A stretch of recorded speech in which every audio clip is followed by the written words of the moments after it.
So here we are in Puerto Vallarta in Mexico, and at BMW shop, and here's a new BMW 1300 GSA.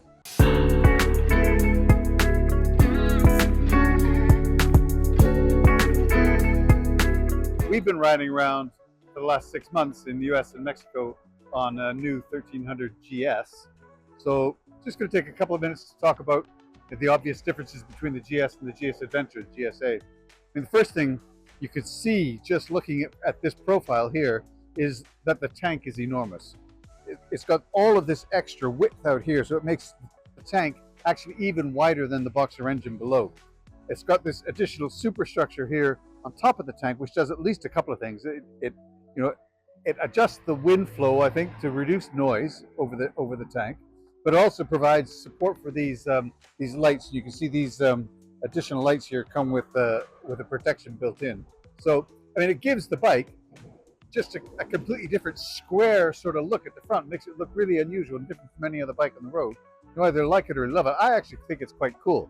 I think it's just cool that they haven't been constrained in the design by, what a motorcycle is supposed to look like, and they made it look like an adventure bike.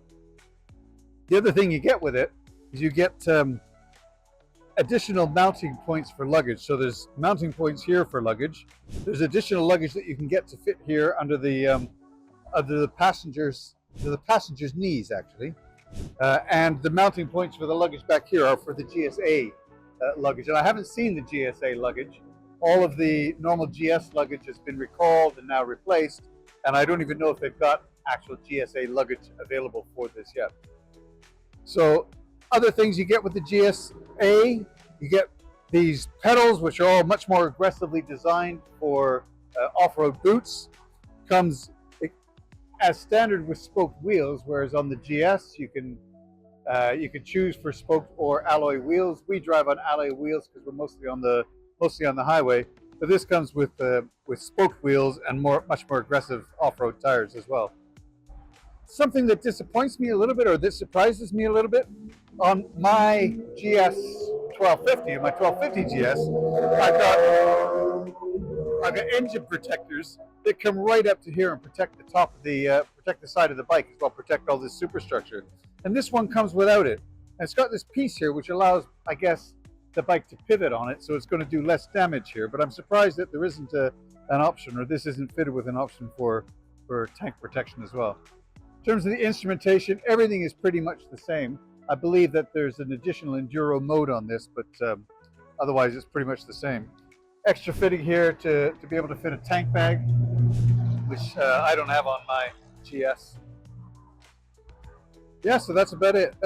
So my discovery when I took one of these for a test ride is very nice having the big tank, extra capacity in remote parts of the country if that's what you want, but it pushes your knees apart by an extra inch.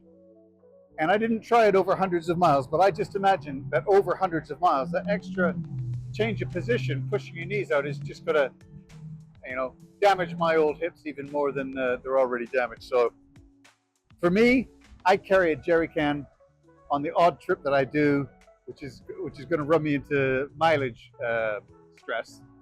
Well, and I wouldn't buy it. It wouldn't be for me. But there you go. Not everybody's cup of tea. And also, this version is a bit shorter, so it's not so comfortable for a passenger, for example. Yeah, they say that less space for passengers. Yeah, they say that they've made the wheelbase a couple of millimeters shorter. So even though it's presumably a bit more top heavy with the extra fuel in there, it's more agile because it's shorter wheelbase.